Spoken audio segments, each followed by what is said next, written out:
तो दोस्तों आज हम फिर से आपके लिए लेकर आए हैं देश दुनिया की सभी ताजा बड़ी खबरें। फटाफट एक एक कर विस्तार से आज आपको बताएंगे, तो वीडियो को अंत तक जरूर देखें। दोस्तों वीडियो बनाने में हमें काफी मेहनत लगी है, तो वीडियो को दिल से लाइक कर दीजिए। दोस्तों पहली खबर में आपको बता दें कि रोहिंग्या मुसलमानों को लेकर अमेरिका से मोदी सरकार को लगा बड़ा झटका। अमेरिका ने रोहिंग्या मुसलमानों का समर्थन करते हुए मोदी अमित शाह को लगाई फटकार। 1300 करोड़ रुपए रोहिंग्या मुसलमानों को देने का किया ऐलान, भाजपा की बड़ी मुश्किलें। वहीं आपको बताएंगे दोस्तों कि उत्तर प्रदेश में रमजान शुरू होने से पहले योगी आदित्यनाथ ने मुसलमानों के खिलाफ लिया बड़ा फैसला। उत्तर प्रदेश में सभी मीट की दुकानें बंद करने का योगी ने दिया आदेश, मुसलमानों ने किया विरोध।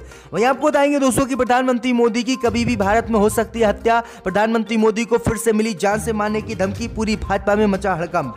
वहीं आपको बताएंगे दोस्तों कि बेरोजगारी को लेकर राहुल गांधी ने मोदी सरकार पर बोला हमला, कहा देश की अर्थव्यवस्था को बर्बाद कर चुकी है भाजपा, अब बेरोजगारी भारत में नहीं रुकने वाली। वहीं आपको बताएंगे दोस्तों की फिल्म द कश्मीर फाइल को लेकर बोले शरद पवार, जिस फिल्म को मंजूरी नहीं मिलनी चाहिए उसे भाजपा ने कर दिया टैक्स फ्री।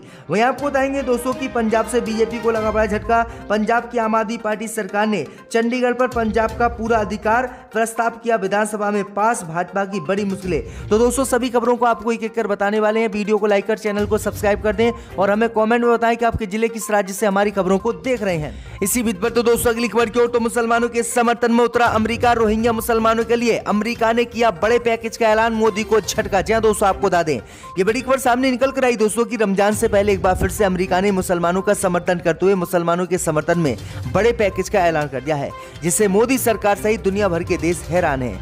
दरअसल आपको बता दें कि अमेरिका ने रोहिंग्या मुसलमानों के समर्थन में 1322 करोड़ रुपए के बजट पैकेज का ऐलान किया है।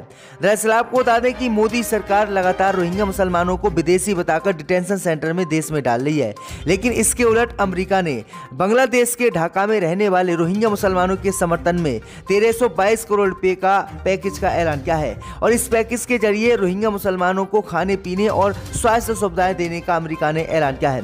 दरअसल आपको बता दें कि म्यांमार की सेना ने 2016 में रोहिंग्या मुसलमानों के साथ अत्याचार किया था, जिसके बाद रोहिंग्या मुसलमानों ने म्यांमार को छोड़ दिया था। भारत सहित बांग्लादेश में मजबूरी में इन लोगों ने शरण ली थी और तब से ये लोग अपने देश वापस नहीं गए। मोदी सरकार लगातार इन्हें विदेशी घोषित करके डिटेंशन सेंटर में डाली, लेकिन अमेरिका ने अब इनका खुलकर समर्थन करते हुए इनकी मदद का ऐलान कर दिया है। तो ये बड़ी अपडेट आई दोस्तों कि अमेरिका ने ये बड़ा ऐलान आज रोहिंग्या मुसलमानों के समर्थन में किया है। तो दोस्तों अगली खबर की ओर, तो उत्तर प्रदेश में रमजान शुरू होने से पहले ही मुसलमानों के खिलाफ योगी ने लिया बड़ा फैसला, मीट की दुकानें बंद करने का यूपी में किया ऐलान। जी दोस्तों, आपको बता दें कि उत्तर प्रदेश में रमजान के पावन महीना शुरू होने से पहले ही योगी आदित्यनाथ ने मुसलमानों के खिलाफ बड़ा फैसला लिया है। रमजान का महीना शुरू होने से पहले ही उत्तर प्रदेश की सभी मीट की दुकानों को बंद करने का योगी आदित्यनाथ ने आदेश दे दिया है, जिसका मुसलमानों ने विरोध भी किया है। दरअसल आपको बता दें कि योगी सरकार ने चार्ज लेते ही ताजा फरमान मीट की दुकानों को लेकर जारी किया है। दरअसल आपको बता दें कि मीट के शौकीन लोग ये खबर पढ़कर सन्न रह जाएंगे, क्योंकि उत्तर प्रदेश की योगी सरकार ने पूरे प्रदेश में 10 अप्रैल तक मीट की दुकानें खोलने पर पूर्ण रूप से प्रतिबंध लगा दिया है। यदि किसी भी दुकानदार ने आदेश का उल्लंघन किया या दुकान खोली तो योगी सरकार उसके खिलाफ कड़ी कार्रवाई करेगी।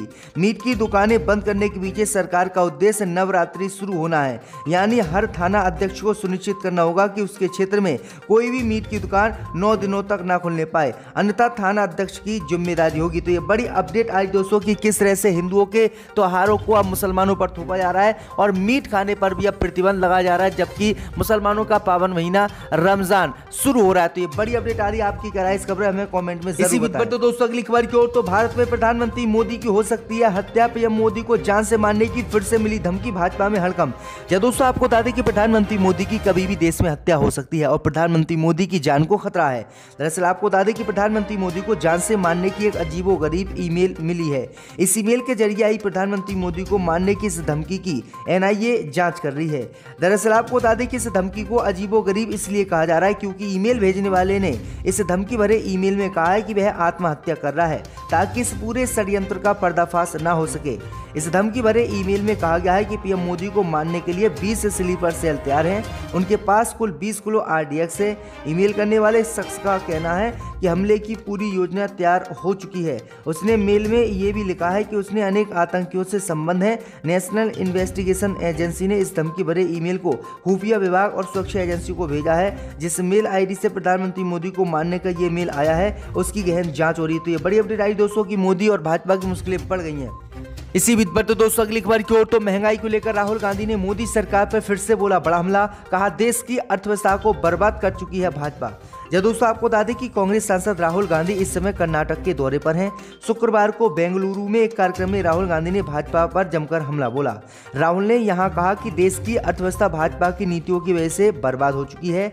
हालात ये है कि अब बेरोजगारी और महंगाई उस स्तर पर है जहां अगर खुद भाजपा भी इससे पार आना चाहे तो कुछ नहीं कर सकती। राहुल ने कहा है कि हमारे देश की अर्थव्यवस्था चरमरा गई है, बेरोजगारी और महंगाई बढ़ी है, ये देश के सबसे बड़े मुद्दे हैं। बीजेपी चाहे तो भी भारत में लोग को रोजगार नहीं दे सकती क्योंकि उन्होंने रोजगार देने वाले क्षेत्रों को तबाह कर दिया है। राहुल गांधी ने कहा कि भाजपा का लक्ष्य गरीबों का पैसा छीनकर 3-4 सबसे बड़े उद्योगपतियों के हवाले करना है। भाजपा मूल रूप से एक फाइनेंशियल ट्रांसफर मैकेनिज्म है जिसका काम गरीबों से पैसा लेकर 2-3 उद्योगपतियों को देना है। तो राहुल गांधी ने बड़ा हमला मोदी सरकार पे एक बार फिर से महंगाई को लेकर बोला। इसी बीच पर तो दोस्तों अगली खबर की ओर तो फिल्म द कश्मीर फाइल पर भड़के शरद पवार बोले जिस फिल्म को मंजूरी नहीं मिलनी चाहिए थी उसे भाजपा ने कर दिया टैक्स फ्री। जब दोस्तों आपको बता दें कि फिल्म द कश्मीर फाइल को लेकर राजनीतिक बयानबाजी जारी है। वहीं दिल्ली के मुख्यमंत्री अरविंद केजरीवाल के बयान को लेकर भाजपा और आम आदमी पार्टी के बीच दिल्ली में टकरार चल रही है। तो इसी कड़ी में एनसीपी प्रमुख शरद पवार ने भाजपा पर गंभीर आरोप लगाए। उन्होंने कहा कि कश्मीर घाटी से कश्मीरी पंडितों के पलायन के बारे में झूठ फैलाकर भाजपा ने जहरीला माहौल देश में बनाया है। शरद पवार ने कहा कि ऐसी फिल्म को स्क्रीनिंग के लिए मंजूरी नहीं देनी चाहिए थी, लेकिन इसे टैक्स फ्री कर दिया जाता है और देश को एक रखने के लिए जिम्मेदार लोगों में गुस्सा भड़काने के लिए फिल्म को प्रोत्साहित किया जाता है। उन्होंने कहा है कि इस तरह से भाजपा ने तक फिल्म कश्मीर फाइल को लेकर देश में नफरत फैलाई है और मुसलमानों को हिंदुओं का दुश्मन बनाया है। वो सिर्फ बीजेपी ने सत्ता के लिए किया है और फिल्म पूरी झूठ है। तो ये बड़ी अपडेट आ रही है, बड़ा हमला फिल्म द कश्मीर फाइल पर शरद पवार ने बोला है। इसी बीच पर तो दोस्तों अगली खबर की ओर तो किसानों ने मोदी सरकार पर लगाए आरोप, कहा एमएसपी पर कमेटी के सवालों को सरकार ने टाला। जहां दोस्तों आपको बता दें कि संयुक्त किसान मोर्चा ने शुक्रवार को मोदी सरकार पर आरोप लगाए कि न्यूनतम समर्थन मूल्य यानी एमएसपी पर कमेटी के सवालों को केंद्र सरकार टाल रही है। कृषि कानून के खिलाफ लंबा प्रदर्शन करने वाले मोर्चे ने तब तक एमएसपी कमेटी के लिए नाम देने से मना किया है जब तक ये साफ नहीं हो जाता कि इस कमेटी में कौन होंगे और ये कैसे काम करेगी। वहीं आपको बता दें कि किसानों का आरोप है कि सरकार ने दिसंबर के महीने से समिति के गठन के लिए कोई कदम नहीं उठाया। एसकेएम ने सरकार के वादों को पूरा न करने के विरोध में 31 जनवरी को विश्वासघात दिवस भी मनाने का ऐलान किया था और मनाया भी था। किसान मोर्चे के मुताबिक उसके बाद केंद्र ने अपनी निष्क्रियता का बचाव करने के लिए आचार संहिता का बहाना दिया। हालांकि चुनाव आचार संहिता ऐसे पूर्व घोषित निर्णय के कार्यान्वयन पर रोक नहीं लगाती है। तो ये बड़ी अपडेट आई दोस्तों की किसानों ने मोदी सरकार पर धोखाधड़ी का आरोप लगाया है और कहा है कि एमएसपी पर मोदी सरकार कमेटी नहीं बनाना चाहती है और मामले को टालना चाहती है। इसी बीच पर तो दोस्तों अगली खबर की ओर तो सीएम भगवंत मान ने मांगा चंडीगढ़ पर पंजाब का पूरा अधिकार, विधानसभा में प्रस्ताव पास, भाजपा को झटका। यह दोस्तों आपको बता दें कि चंडीगढ़ पर अधिकार को लेकर पंजाब और केंद्र सरकार के बीच खुलकर तनातनी शुरू हो गई है। केंद्र शासित प्रदेश के कर्मचारियों पर केंद्रीय सेवा नियमों को लागू होने से उगली पंजाब की आम आदमी पार्टी सरकार ने शुक्रवार को विधानसभा का विशेष सत्र बुला दिया। इसमें मुख्यमंत्री भगवंत मान ने चंडीगढ़ में केंद्रीय नियमों लागू करने के खिलाफ प्रस्ताव पेश किया, जिसके बाद इस पर बहस शुरू हो गई है। पंजाब सरकार के वित्त मंत्री हरपाल चीमा ने मुख्यमंत्री मान के प्रस्ताव का समर्थन किया। इस दौरान कांग्रेसी विधायकों ने रोक टोक शुरू किया तो हंगामा शुरू हो गया। पंजाब के सीएम भगवंत मान ने केंद्र शासित प्रदेश चंडीगढ़ को पंजाब में शामिल करने का प्रस्ताव विधानसभा में पेश कर दिया है, जिसे सर्वसम्मति से पास कर दिया गया है। हालांकि बीजेपी ने इसके विरोध में सदन से बहिष्कार किया है। पंजाब बीजेपी के अध्यक्ष और विधायक अश्विनी शर्मा का कहना है कि आज पंजाब विधानसभा का विशेष सत्र बुलाया था। सत्र में जो प्रस्ताव सरकार लेकर आई थी उस पर तथ्य आधारित चर्चा होनी चाहिए थी, फिर चाहे कोई पक्ष में बोले या ना बोले। तो ये बड़ी अपडेट आई दोस्तों कि पंजाब में रहकर पंजाब का ही विरोध बीजेपी वाले कर रहे हैं और किस तरह से पंजाब के लोग बीजेपी वालों को जिताकर विधानसभा भेज रहे हैं। तो ये बड़ी अपडेट आ रही दोस्तों। इसी बीच पर तो दोस्तों अगली खबर की ओर तो श्रीलंका में महंगाई के खिलाफ सड़कों पर उतरे लोग, राष्ट्रपति के घर का किया घेराव। जी दोस्तों आपको बता दें कि श्रीलंका के राष्ट्रपति के इस्तीफे की मांग करते हुए सैकड़ों प्रदर्शनकारी उनके आवास के बाहर एकत्रित हुए हैं, जिसके बाद 45 से लोगों को गिरफ्तार कर लिया गया है। कोलंबो शहर के ज्यादातर इलाकों में कुछ देर के लिए कर्फ्यू लागू कर दिया गया है। देश में आर्थिक संकट और लोग राष्ट्रपति को इसका जिम्मेदार मानते हैं। दरअसल आपको बता दें कि श्रीलंका में विदेशी विनिमय की कमी के कारण ईंधन, रसोई गैस जैसी आवश्यक वस्तुओं की किल्लत हो गई है और जनता को दिन में 13 घंटे तक बिजली कटौती से जूझना पड़ रहा है।